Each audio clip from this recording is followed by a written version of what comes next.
اس کو فارملی کیا کہتے ہیں اناؤنس کیا، جس میں چائنا ہے، آسٹریلیا ہے، نیوزی لینڈ ہے، جاپان ہے، یعنی یہ آسیان +5 کنٹریز ہیں. اس میں انڈیا بھی تھا لیکن امریکہ کے کہنے پہ انڈیا اس سے کوئٹ کر گیا. آلرائٹ ڈاکٹر عباسی بتائیے گا کہ معاشی لحاظ سے RCEP خطے اور دنیا کے لیے کتنے بڑے اکنامک چینج یا مقابلے کا باعث بن سکتی ہے؟ دیکھیے سب سے پہلے تو نارملی ہم کیا کرتے ہیں، being a student of global politics یا ریجنل پالیٹکس، ہم دیکھتے ہیں جب بھی کوئی ریجن میں ایکارڈ بنتا ہے تو اس کی کچھ اسٹرینتھس چیک کرتے ہیں، یعنی وہ جن ممالک نے بنایا ہے ان کی انڈسٹریل اسٹرینتھ کیا ہے، ان کی پاپولیشن کیا ہے، ان کی جو لوگ وہاں پر رہ رہے ہیں ان کی جو زندگی پر کیپٹا انکم کیا ہے، ان کی ہیومن ڈیولپمنٹ انڈیکس کس لیول پر ہے، ان کی اپنی اکنامک جو GDP ریشو ہے وہ کیا آ رہا ہے. تو میں کچھ اسٹیٹسٹکس آپ کو بتاؤں گا، یہ ریسرچ بیسڈ اسٹیٹسٹکس ہیں اس لیے امید ہے بالکل ٹھیک ہوں گے.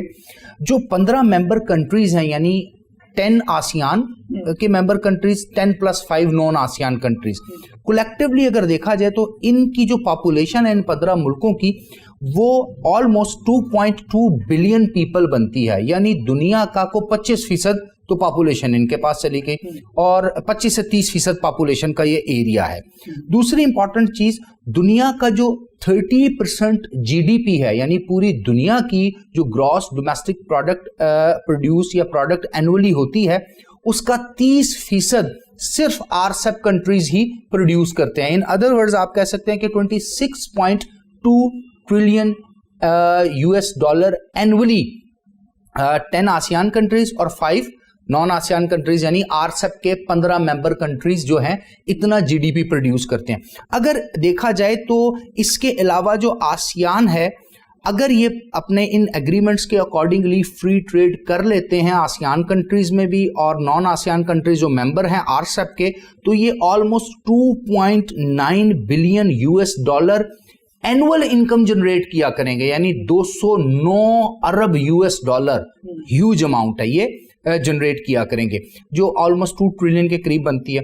اس کے علاوہ 500 بلین $، کی ٹریڈ ہوگی 2030 تک ان ممالک میں آپس میں. اب آپ اندازہ لگائیں کہ جب 500 بلین $، کی ٹریڈ اینولی تک یہ 2030 میں پہنچ جائیں گے تو وہی ٹریڈ والیوم جو ویسٹ کا ہوتا ہے ان ممالک کے ساتھ، ویسٹ کی انڈسٹری تو پھر ادھر نہیں کچھ اپنی چیز بیچ سکے گی.